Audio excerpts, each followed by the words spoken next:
Hello and welcome to Pastor's Perspective. My name is Brian Perez, and it's that 1 hour a day that we do here on the radio where we open up the phone line so that you can call us with your questions about the Bible, the Christian faith, how you can grow closer to the Lord. Give us a call. We'll try to help you. 888-564-6173 is the number to call. 888-564-6173. There's other ways you can get your question to us, but we prefer to hear the sound of your voice. Give us a call. 888-564-6173. We're here till 4 today, so give us a call. Bobby Conway, he's the pastor of Image Church in Charlotte, North Carolina. He's joining us online. And here in the studio with me is Tommy Coda, the pastor of Hope Alive Church in Santa Ana, California. What's going on, guys? Hey. Tommy in the house. Yeah, man. I'm just happy to be here with Bobby, man. What's going on, bro? It's good to see you. Good to see you too, buddy. Yeah. It sounds like my audio is coming through, but on my visual screen, I'm about 30 seconds behind. Does it look okay on your end? No, it looks great. That's strange. Interesting. Yeah, the video looks good. The audio sounds good.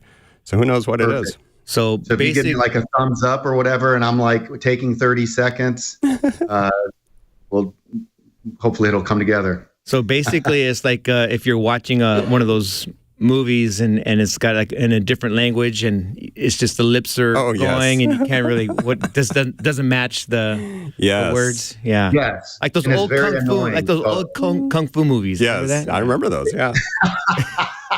The old Bruce Lee ones. Yeah. Yeah. Those were fun. Oh, I used to watch those all the time, man, as a kid. Yeah. Did they have a negative influence on you? No. Okay. Yeah. Yeah, they would just throw that jump kick and they would fly in the air for 30 seconds, Yeah, good stuff. That's old school. Yes, it is. 888-564-6173 is the number to call us. And one of the ways you can get your question to us is going to our Facebook page, Pastor's Perspective Facebook page, and go to Messenger, send in your question that way, or on the Pastor's Perspective Instagram, you can DM us, or on our flagship radio station's website, kwave.com. There's a Pastor's Perspective page. You can fill out the form there. That gets your question to us. But the best way to get an answer is to call us when we're here live, like today, till 4 at 888-564-6173. Here's a question that Elaine submitted online. With so many world religions claiming to be the truth, what historical sources outside the Bible itself provide solid backing for the Bible being the only source of truth worth our attention, study, and faith? I'm hoping you can recommend reputable and trustworthy books or studies that my Bible study group can study over a 6 to 8 week period. We're wanting to strengthen the way we minister to others. Bobby, what would you recommend for Elaine? Well, first off, I would say that I don't think that the Bible is the only source of truth. I think the Bible is the only source of absolute truth when it comes to the cumulative case for Christianity. But all truth is God's truth. And so you can find the fragrance of truth in other worldviews, but they're not going to comprehensively show the full picture. So, for example, if you see in another world religion something about forgiveness, well, that is something that is true, that we should forgive. But we believe that we understand it best under the picture of the Christian worldview. So I say that also because I would never want to lead anybody to think that, oh, just study your Bible. For example, we have a philosophers group in our church. And last night, one of our philosophers led a discussion on Plato's Timaeus. And my son just came over and said, it was so much fun last night. We talked about Plato's Timaeus, and they had to do some reading on Plato. And some might go, well, what's it have to do with the church? Well, it's teaching people to think Christianly. So, for example, in the world of Platonism, you had the word logos used, and logos was referred to basically a personless rationale, principle. But then when you come to John 1:1 and you see in the beginning was the logos, and right, the logos was with God and the logos was God. What takes place is John takes a Greek Platonic term and personalizes it by saying it's a rational person, not just a rational principle, the logos. And so if we don't have an understanding of, like Plato and Aristotle, will struggle with some of this stuff. So I think that I don't have a problem with philosophy. Philosophy is good. It's bad philosophy that's bad. In fact, C.S. Lewis said we need good philosophy for the very reason that we can counter off bad philosophy, because bad philosophy exists. So there's so many books then, if you just want to understand the truth of Christianity. Perhaps my buddy's book, Frank Turek, and my late mentor, Norman Geisler, I Don't Have Enough Faith to Be an Atheist. There's a study guide, and that would allow you to walk through a great presentation of the truthfulness of Christianity, and it even begins with what is truth. A lot of people don't know what that is. You go, what is truth? Well, truth is that which corresponds to reality, right? Like, so what does that even mean? Well, it's known as the correspondence theory of truth. And I'm a female Asian. Well, that statement doesn't correspond to reality because I'm a white male. So what is true must correspond to reality. Yeah. Tommy? Yeah, and I think even wasn't a Pontius Pilate even asked that question, what is truth, right? Yeah. And, I think there's just, I think the Bible is our best resource. We always want to look at that and when it comes to our faith and creation. But who was it that was it? Case for Creation? Lee Strobel. Lee Strobel. Yeah, Lee Strobel. And these can be some helpful things, just like what Bobby Conway was also sharing. Some of the books by like Norman Geisler. Geisler. Yes. Geisler. Yes. Geisler. Yeah.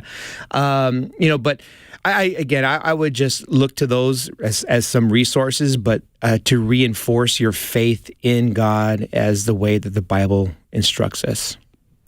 Yeah. Elaine. Oh, go ahead, Bobby. Well, you see what Tommy's saying too. But we look at the Bible, we measure everything against Scripture. That's we want to be biblically measured Christians. We want to think theologically. And I was just telling my son, I said, son, one of the issues, because I'm going to be spending some time with him tomorrow on sermon development, and I said, when it comes to the church, we have to be careful that we don't present theology as if it's just a package deal that you go through a set of classes and then you're done. We need to teach Christians to think theologically the rest of their life, to make a commitment to think biblically, to think theologically. And when it comes to things like logic, well, why would I be passionate about logic? Because logic helps us to have clear thinking. And if we understand some of the basic rules of logic, like the law of non-contradiction, then that can, like A cannot be B, right? Like A is A and B is B, right? Like you can't say polytheism is true and theism is true, or you can't say atheism is true and Christianity is true. And this is what relativists do. Just be sincere, just coexist. Like all truth claims are equally valid. Well, these truth claims have contradictions. And if we understand the logical contradiction and the logic of contradiction, that will help us. So the last thing that I'd say is even in the scriptures, they show an awareness of writings outside the scripture. So for example, Jude talks, in his writings as he gets into the Old Testament story as it relates to Enoch. That didn't make it into the scriptures. Or Paul, he was leveraging his ability to understand at Mars Hill some of the poets and sources that were outside of it. And so he began with their belief system, and then he deconstructed it and said, let me show you the true God. So this is where all of this can be helpful. Very good. Elaine, thank you for sending in your question through the kwave.com Pastor's Perspective page. And now we're going to go to the phones at 888-564-6173. Maybe we'll get to more of the questions later that were sent in online. But we are primarily a caller-driven program, so let's go get caller-driven. What do you say? Kevin, who's listening in Toms River, New Brunswick, New Jersey, on the K-Wave app. Hey, thanks for calling in, Kevin. Hey, how's it going? Long-time listener. Quick question. So what would you say the difference between Jesus on doing the Transfiguration? How would you say that's different from necromancy? Bobby? Well, necromancy is talking to the dead, and Jesus at the Transfiguration, what he ended up doing is he brought about Elijah and Moses in that moment for a special purpose. And I think the special purpose is that Elijah represents the prophetic line, and Moses represents the law, and Jesus represents the new covenant. And so you have the law, the prophets, and the new covenant promise, and you're seeing that Jesus is the fulfillment of that package. And so I think in the same way, like with Saul calling up, for the witch of Endor to bring out Samuel, well, that's typically a condemned practice, but in that moment, God allowed that to take place in order to pronounce a judgment on Saul himself.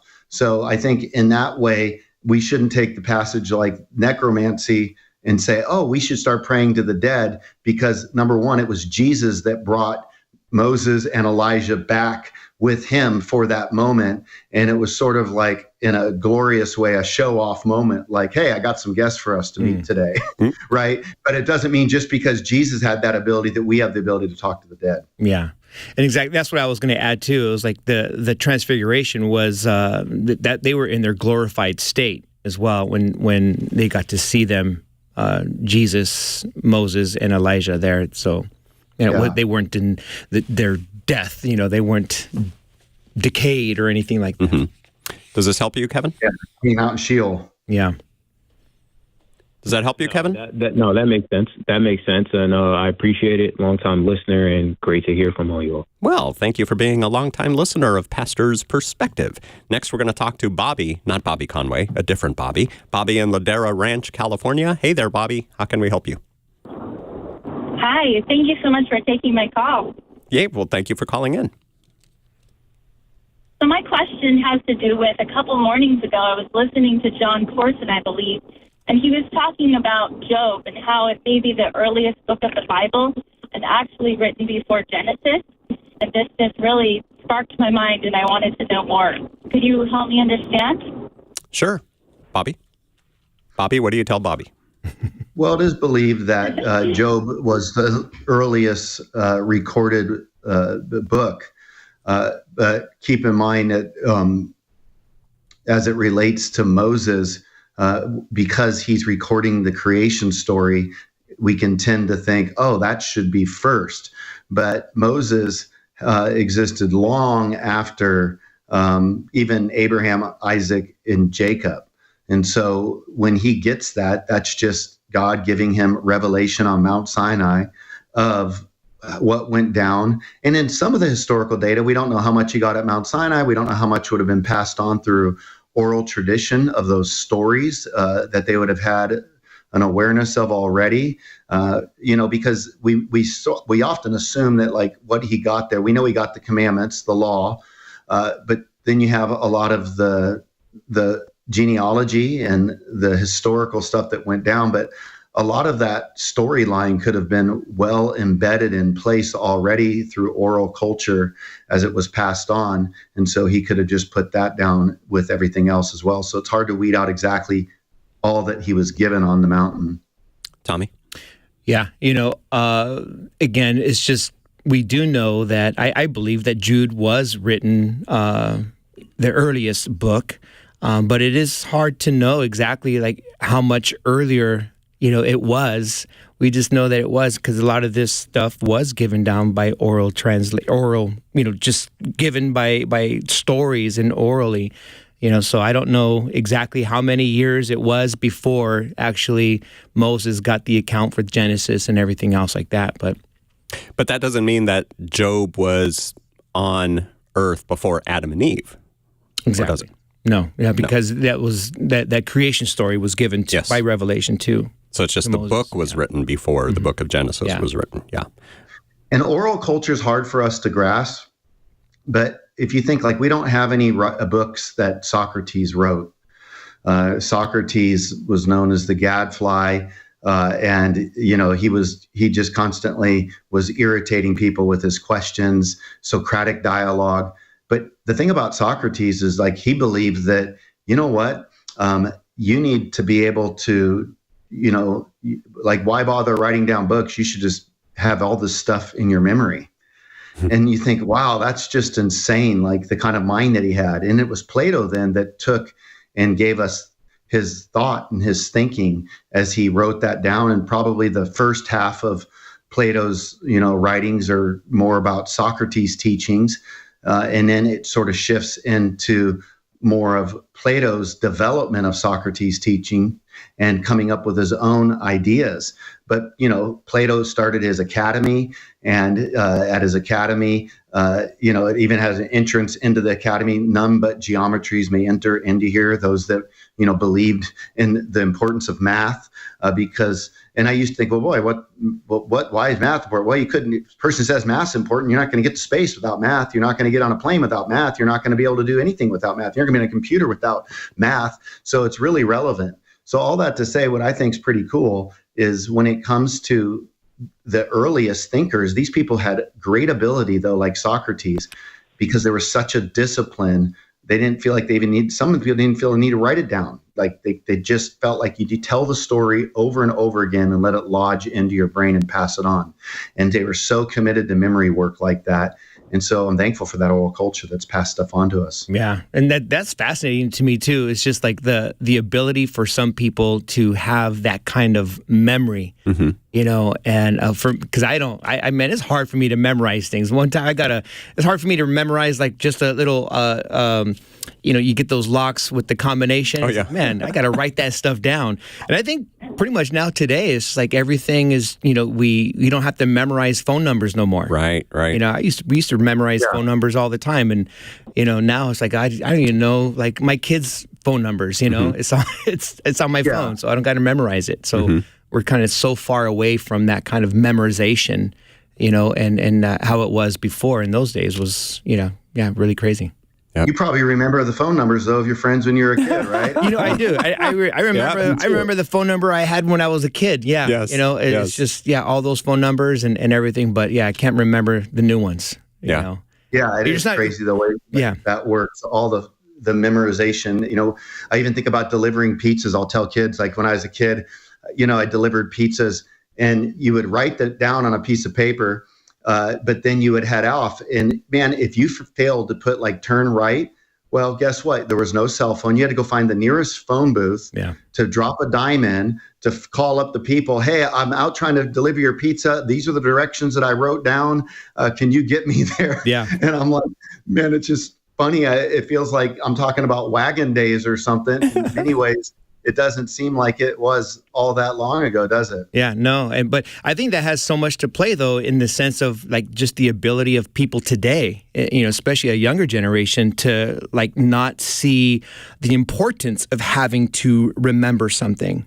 Even like how to get to grandma's house, from your own house is like you got to pull it up on the maps. It's like, well, we've been there hundreds of times, but they still get lost, or I need to follow my. I just want to make sure I'm on the fastest route. Yes, I know how to get there, but what if there's an accident or something? Yeah, I want to go around that. Get your ETA that way. Yes. Yeah, but it's I think it does lend itself to where there's no exercise of memorization. Mm-hmm. Yeah. I like to say, like, even things like a lot of the kids, by the time they had their bar mitzvah, they had already memorized the Torah, the first 5 books of the Old Testament. So you imagine being 13 years old and already having in your bag the first 5 books of the New Testament. Or I think of Thomas Aquinas, the 13th century philosopher. And when he would write his books, he would have a secretary recording it, and he could write 4 books at a time. And he would have 4 different secretaries, and secretary 1 would work on 1 book, the other one another book, the other one another book, another one another book. And he'd say line 1 to the secretary, and then to the secretary number 2, line 1, secretary number 3, line 1, secretary number 4, line 1, secretary number 1, line 2. And he would hold 4 books in his head, and he would develop that. And when he was finished, he would have 4 completed books that were done. Yeah. Imagine having 4 people in front of you and you giving each one a line at a time, and then coming back and remembering all of that come together. That's insane. Yeah. Yeah, I can't imagine that. Yeah, that's a lost art. That makes my brain hurt just thinking about it. Right. Me too. Like blind chess. Yeah. So does this help you, Bobby? Yes, it does. Thank you so much. I really appreciate it. And thank you for calling in today on Pastor's Perspective. 888-564-6173 is the number to call. Tommy Coda and Bobby Conway here to answer your questions. 888-564-6173. Let's go to Upland, the land of up. Here is Jess. Welcome to the program, Jess. How can we help you? Hi, good evening. Thank you for taking my call. Yeah, thanks for calling in. So I'm calling because I was wondering the importance of what does God think about marriage? I got married with the woman I love, and we didn't quite, the paperwork that our pastor submitted, we didn't legally file it right. So where does that put us as of us two being married? So you're not looking for a loophole to get out of the marriage, right, Jess? No, I just just making sure. Like, it bothers my wife that we didn't document it correctly. Okay. It was just an honest mistake. Yeah, Tommy, what do you tell Jess? Where does that fall between two people that made a covenant before God? Yeah. Well, Jess, I would say this. It's a really great question. And regarding marriage and God loves marriage. God, He created marriage. He's, the one who designed marriage for a man to leave his father and mother and to be joined together with his wife, and the two shall become one. And so it is His design. And in regards to your question, like with the paperwork not being filed correctly. And I would say just go down to the county clerk's office and correct that problem. It can be corrected, and so I would encourage you to go and get that corrected. And this is not the first time that this has happened. I'm sure that the county clerk's office is familiar with these kinds of mishaps and everything, so they would have a way for you to file that paperwork properly. And that would be my encouragement to you. And continue on with your marriage. Sow into your marriage, invest into your marriage. That you continue to just love your wife as Christ loves the church. And that your marriage would flourish and blossom and be fruitful. What do you think, Jess? I think it's great advice. The only problem is we went to the county clerk office, and they didn't even have us record it, nothing, no paperwork in. We did turn it in. Wow. Maybe we'll start a whole new paperwork then, huh? Maybe. I mean, is the pastor still around who performed the ceremony? I would have to find him. He was at Calvary Church. Okay. Yeah, there's got to be a way to fix that. Yeah, there is. And, there's been, stuff like that has even happened to me, where I just kind of filed the paperwork a little bit late, and because there is a time period. And so just getting that paperwork in there and just making sure you're having conversations and communicating correctly, that those dates get established and all that other stuff. So, but God's not in heaven saying, "Oh, Jess, and Mrs. Jess, you guys are we're not sure. You guys are living together in sin. This is horrible." He's not doing that. No, not at all. Yeah. Thanks for calling in today, Jess. 888-564-6173. Now, Marie in Paris. Hello, Marie. Welcome to Pastor's Perspective. Thank you.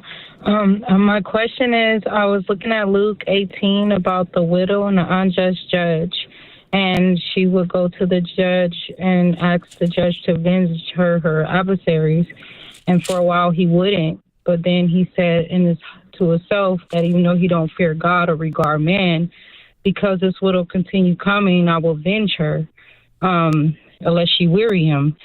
So then the Lord responded, where he says, I'll tell you, pretty much he ends it on, after he responds, he ends it on, when the Son of Man comes, shall he find faith on the earth? Is he comparing her continuous coming to the unjust judge to the end times of people having faith? I was just trying to get an understanding of that parable. Okay. Bobby? Well, one of the things about parables is they're not meant to necessarily walk on all fours from a theological standpoint. Like they do teach, principles, but we don't develop our systematic theology out of that. So it would be a wrong connection to think that God's comparing himself to an unjust judge. I think it'd be more like if an unjust judge will respond to a persistent knocking on the door, how much more so would a just judge want to return to see that his people have been waiting and longing and seeking and kind of banging on the door saying, Maranatha, come Lord. So I think that it's not to make out God to be unjust. It's to say, man, even the unjust judge will respond to tenacity, and I'm not unjust. And so be eager and knock on the door and cry out Maranatha, because I'm a just judge and I will come. Tommy. Yeah, I think that's the big idea there of that parable, Marie, and just the encouragement that we're getting from Jesus himself to be persistent in our prayer life. Because, I think sometimes we can get very, we can say a prayer and we feel like, oh, God doesn't hear me, he doesn't care. Then we just kind of stop praying, and it has something, there's some, meaning to it. It means something to us for that's why we're praying. And God's like, don't stop, continue, be persistent. And that's really what he wants from us, is to have that relationship and to be in communication with him through prayer And it's such a gift that we have that we can actually communicate with the Lord. And so I really see it as God's encouragement to be persistent, keep on praying, and God, because God does hear us. So keep praying. Keep on praying. Marie, does this help you? Yes, thank you. You guys are awesome. Thank you. Thank you, Marie. You're awesome for calling in today from Paris, California. 888-564-6173 is the number that you can call to ask your question of Bobby Conway and Tommy Koda. We're here till 4 o'clock, so grab an open line, 888-564-6173. Break coming up, but first let me answer a question sent in on Facebook. This one is from Yadira. What advice can I give to my sister who got involved in studying energy and cleaning the negative energy in people? Is that some type of witchcraft? Your advice is greatly appreciated. Bobby, what do you say to Yadira? Well, you'll sense people getting into energy, like even within the New Age movement as well. And so I think there is cautions to be had. For sure, as it relates to it, because we're looking, especially if you're looking to energy as a substitute for God. Obviously there's energy in the world. Like you can sense the energy of people at times and what kind of energy they're giving off. You can sense the energy that a rock gives off on a hot day. If you try to sit on it, it'll burn your leg. People talk about earthing, putting your feet in the sand and letting the minerals absorb into your feet. And, our skin's our largest organ. So we collect vitamin C as we draw on energy from the sun. So there's certainly like properties of health that flow throughout our universe that I think sometimes maybe we don't acknowledge enough as Christians because we don't want to sound like we're New Agers. But I think that all that's God's doing. Like, you know what I mean? Like you get in the salt water that can, clean out your pores. It can also dry your skin out. You stay in there too long. Getting in salt water can be good for, kids going through puberty with acne. So there's properties, and you can call it energy or what have you. But when you start looking to like a rock and the energy that it emits, and you start carrying around a rock in your pocket and thinking that rock's doing something for you, would imply that rock knows something about you in order to do something for you. And the rock does not have a mind. God is the one who is the one with the mind, and all of the other inanimate objects are mindless creations to be enjoyed and not worshiped. I would agree. Anything, Tommy?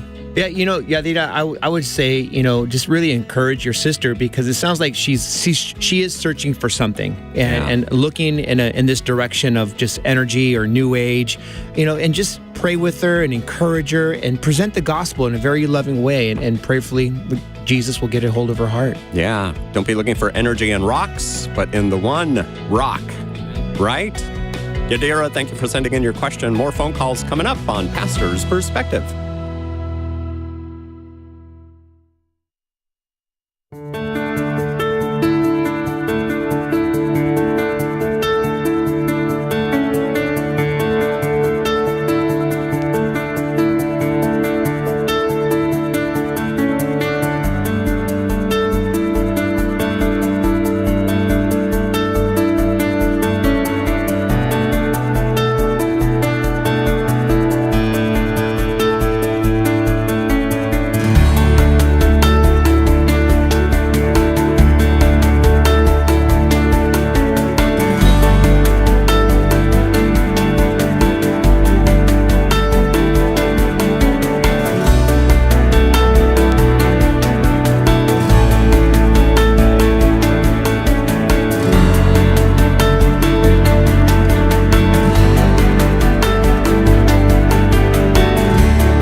welcome back to Pastor's Perspective. I'm Brian Perez. 888-564-6173 is our number.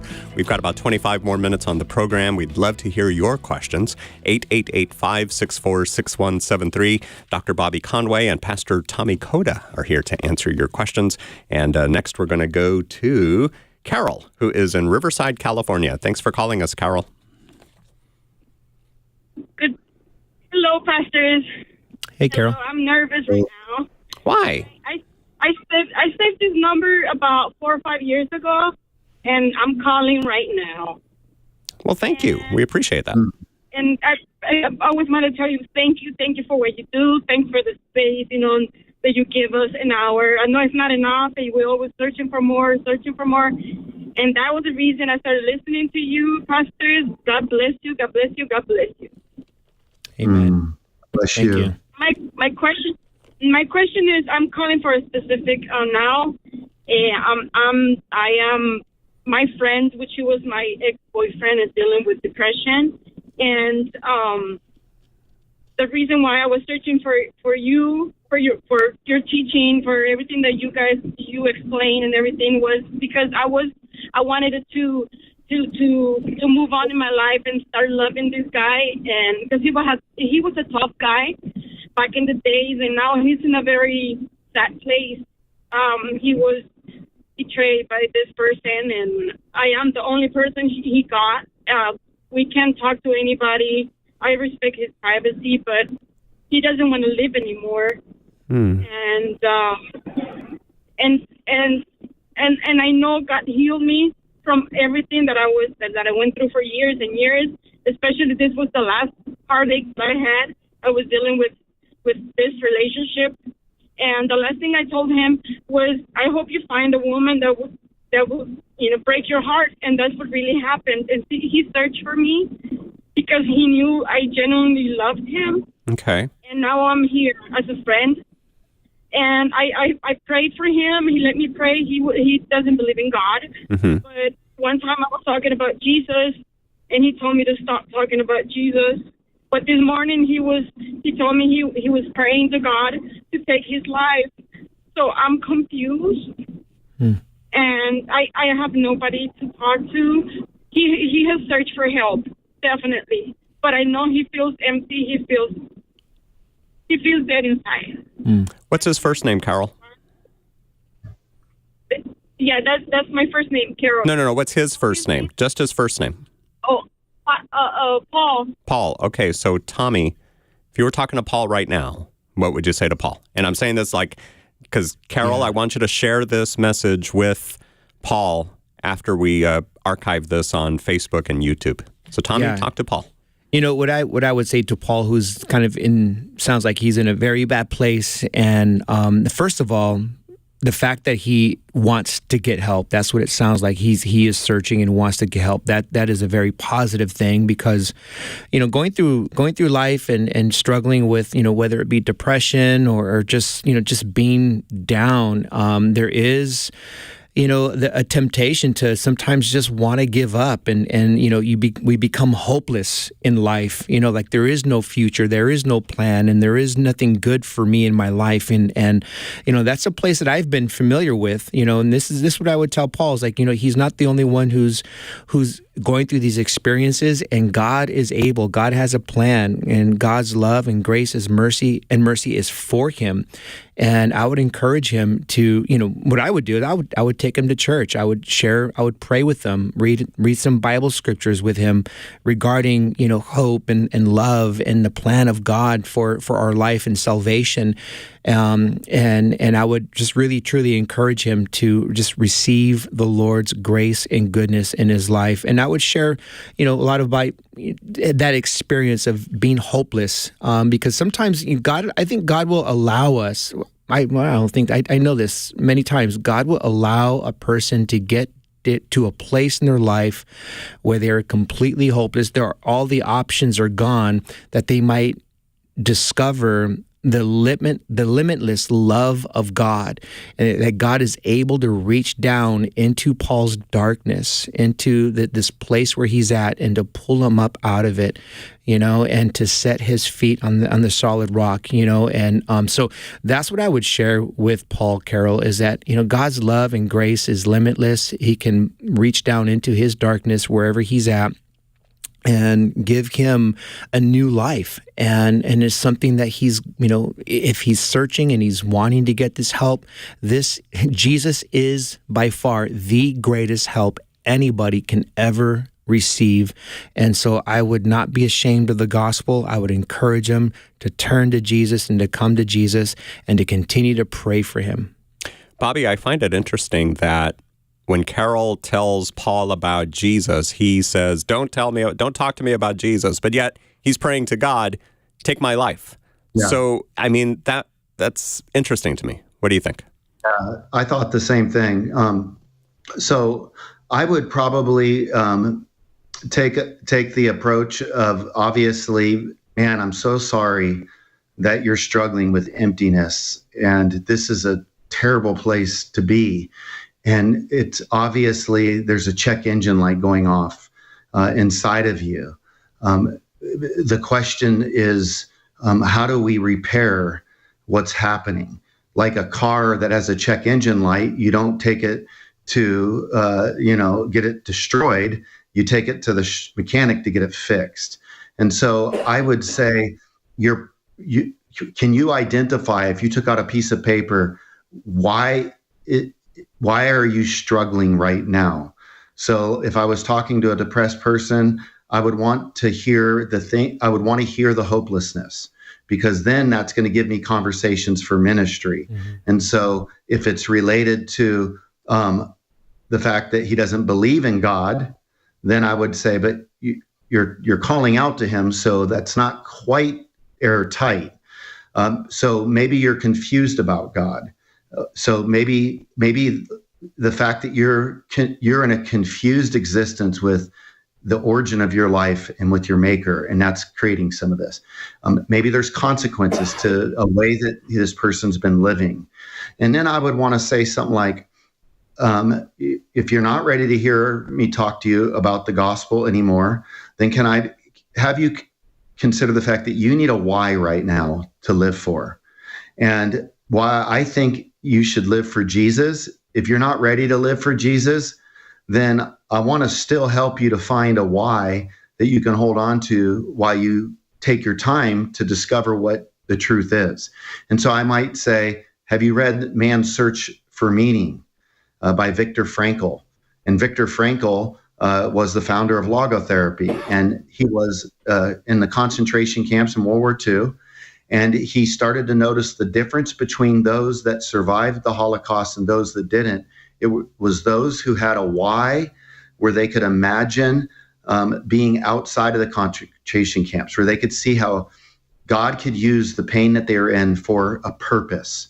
And so the book would then put him in contact with a survivor of the Holocaust that's not a Christian, but a Jew, that still found a why to live for through his pain, and then went and showed how important it is when you're suffering to not give up, because if you can't find hope, or if you can't see how there can be any purpose to your pain, then you'll end it all.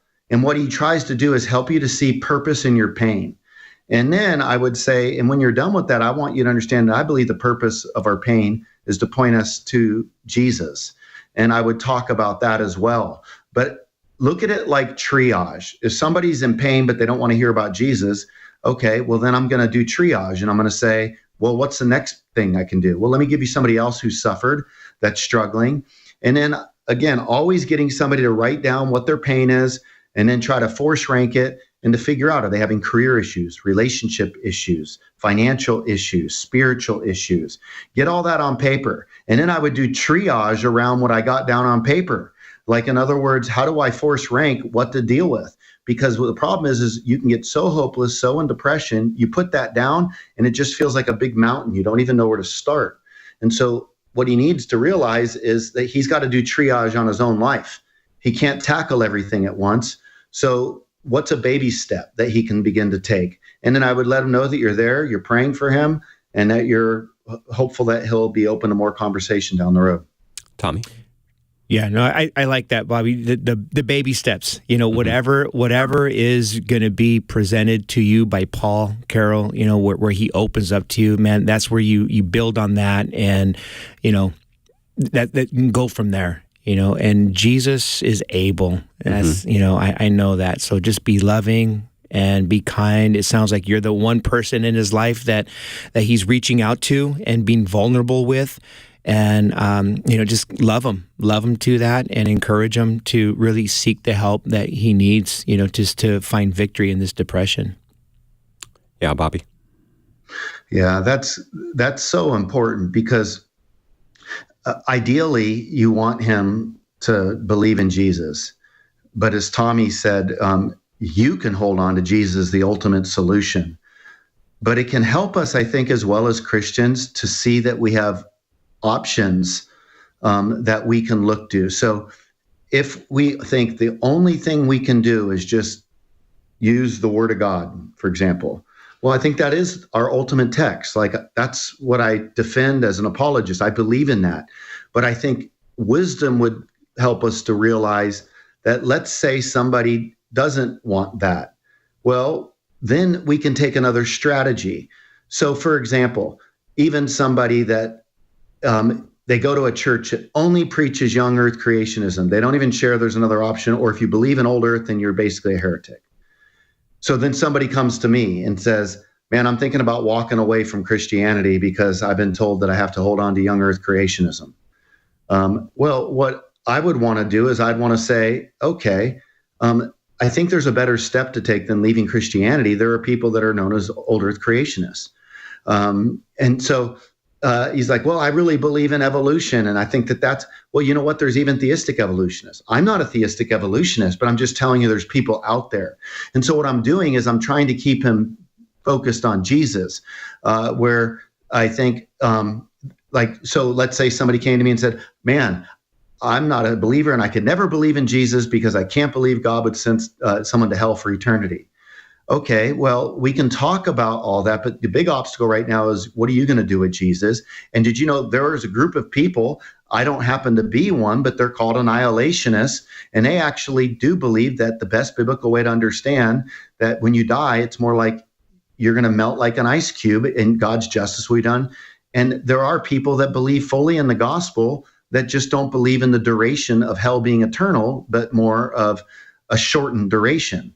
Why would I do that? Some would say, well, you sound like a heretic, Bobby. Well, number one, I'm not an annihilationist. And I think the annihilationists still recognize justice. The person's going to experience God's justice. They just don't think it's going to go on and on forever. And plenty of them will make a biblical case for that. But number two, I don't think that I'm the person who understands theology in a perfect way. And so I'm confident that I've got some of my own theology wrong, and I'm just trusting my best to present things. So I'll give people other opportunities. So would I rather somebody say, I'll believe in Jesus, and I'll kind of go in on the annihilation concept. And then I can work with them on the whole annihilationism discussion on the other side of the gospel. But some people would say, well, unless you believe in this, you can't believe in Jesus. So I'm trying to show that there's other ways that we have to minister to people, sometimes even outside of maybe our own doctrinal belief system, because we're thinking about the fact that we want this person's best, and we hope that maybe they'll get to where we want them, but sometimes it's a baby step. That's right. And when you're facing mental health struggles, don't forget the Suicide and Crisis Hotline, Lifeline, I should call it. It's 988. It's like 911, but it's 988. And you can speak to somebody in Spanish or in English. You can find out more about it at 988lifeline.org. Carol, thanks for calling in today. And now here's Nicholas in Huntington Beach. You are on with Bobby Conway and Tommy Coda. Nicholas, thanks for calling 888-564-6173. Hello, pastors. Thanks for taking my call. Hey. You bet, bub.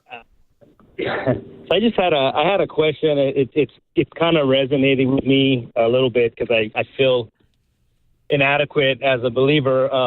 So I have a friend who's of Mormon belief, and we were just discussing in the beginning I was being asked about my belief, and I think I was doing a fairly good job, if you will.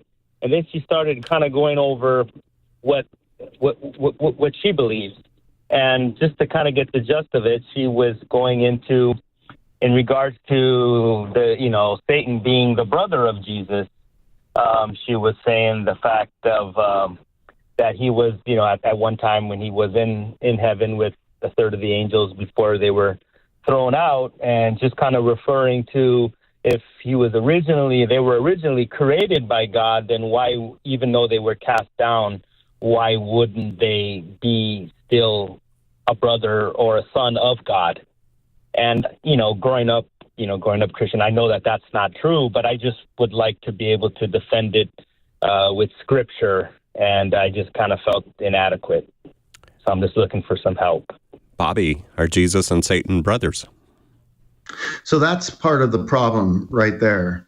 But what I appreciate is that she's informed on what Mormonism believes, because when we've said this before, we've had Mormons write us in and tell us, well, you're wrong, you don't understand it. And we're thinking this is teachings that you can find in Mormon literature. Jesus and Lucifer were not brothers because on Mormonism also you have God the Father, impregnating Mary in order to produce Jesus. And so they also believe that God the Father was a physical being. And so being made in God's image means, hey, you know what? God, was once physical and we're physical. And I think that they're making some erroneous conclusions with that. So from step one, that's all part of what you arrive at if Jesus is the product of the consummation of a sex act with God and a female to produce him. And then if Lucifer is produced as well then you got brothers. And then you could say even spirit brothers, that's fine. But at the end of the day, we don't use that language because Lucifer was a spirit angel created by God, and he experienced a fall because he rebelled against God. Does this help you, Nicholas? Definitely, yeah. That's what I had said more or less. I was just wondering if that was enough as far as that. But no, that I think I did a pretty good job. I just was wondering if I left. You did great. Yeah. Yeah, it sounds like you did great, but they're still going to come back with other things, or they're going to try to twist things or whatever, so that they'll get you on this endless cycle of backtracking and everything else. So you got to be careful. Yeah. Alice in Artesia, welcome to Pastor's Perspective. Thanks for calling 888-564-6173. Hello, thank you for taking my call.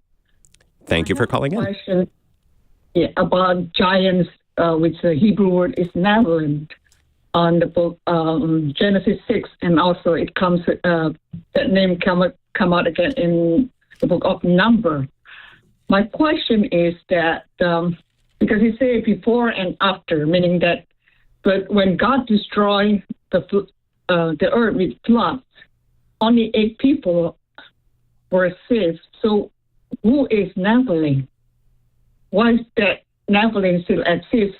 And then you see, because I know, and when God sent the flood, the Bible said the whole earth. I mean, the water, the whole earth. But there is also another debate saying that maybe the flood is not whole, but it's just regional. Mm-hmm. Can you help me with that, please? Bobby. Yeah, so I mean, that's one of the strengths of having a local flood belief, but then the weaknesses of the local flood is the whole earth, that kind of language. So there's pros and cons when you start looking at the different viewpoints. I've always been, that it was a worldwide global flood. But that would make that explanation a lot easier. If it was a regional flood, why do you see them showing up after the flood?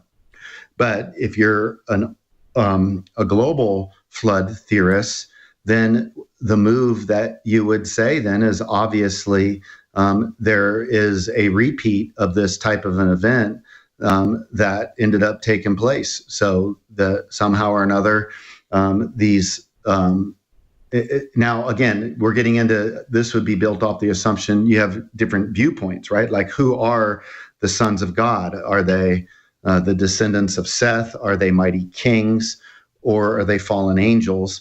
And I think when you look at the book of Enoch, what's interesting about that, and Jude quotes that as a historical reference. While I didn't make it into the canon, that validation there seems to be that there was some history to be trusted. And what you see in the book of Enoch, what's interesting, Enoch walked with God, and then God took him. But then you read the book of First Enoch, and you get a chance to see, if that is a true account, what went on with him. And then you get to hear about the sons of God and coming down and impregnating these women. And so then you got this sort of hybrid race of these giants to account for that. So it seems like if you're going to be a full flood person that took over the earth, then you're going to say that this would have happened again. Just like the same thing with Jesus with the text turning over the tables. In the synoptics, you have it at the end of the Gospels. In the Gospel of John, the flipping of the tables takes place in John chapter 2 at the end. So then some have tried to reconcile these accounts, and you end up with some discrepancies. So what's the move then? Is it more of they weren't trying to be chronological, or that there was two accounts? And I tend to think that, hey, given Jesus' disruption toward things that went down in the temple, there was probably two accounts that took place, and you're getting that. And I think that just because the Bible doesn't give us all the recording of how this happened, like Genesis 6, 1-8, we can assume, because we already heard how this happened in Genesis 6, 1-8, that same type of thing took place again post-flood. Mm-hmm. Tommy. Yeah, and this is such a great question, Alice. And when I consider passages like this, it's just like, man, it's so interesting how like some of these mysteries in the scriptures, and it gets us really thinking. And I've always had the position of, that the sons of God and these giants were like, kind of like the unnatural offspring, and I have, hold that position of a global flood.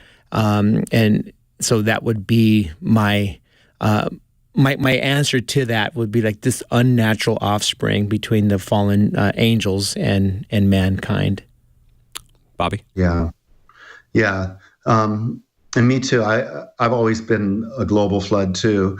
Just for the audience that might be listening right now, again, I like to explain my methodology a little bit, because when I'm sharing and I'm answering questions like this, there was an old school apologetic vibe that just kind of came down and just laid down kind of the apologist view. And I don't like to just lay down maybe the views that I hold, because I don't think of myself as somebody that is the be all end all when it comes to interpreting the Bible. I see myself that is a part of a rich historical community, and I'm in need of other teachers and influences. And I am open to learning from people outside of my own circles. As long as these are gospel circles, I'm willing to listen to how to best interpret the scriptures. And so sometimes what I'm doing is just sharing the different viewpoints that you have amongst Christians. And why is my motivation at? Because if I only share the one view, then I fear that we create a clique on K-Wave, and then we demonize those that don't think like us. And I think that being a part of a rich Christian tradition, I want to have a spirit that recognizes our brothers and sisters beyond the K-Wave audience, so that when we go out, we're truly salt and light, and we can, offer a palm branch to our brothers and sisters, even if we don't see things eye to eye. Yeah. And you can be aware as well that people think differently. And if you go down the road, you won't have to worry about feeling duped, like you were only told the one view of everything. you're learning different views, and you're not shocked when you hear it and think, well, what happened there? Yeah, that is so good too, because like I said, these are some of those passages that really causes a Bible student, someone who reads the Bible, studies the Bible, to really think through a lot of these things. And I like what you said, Bobby, because if we just hold to, this is it and the end all, answer here, it is divisive within, the body of Christ, with these things that were kind of really non-essential to our salvation. So we have to, be open to what the Lord is doing. That's right. All right.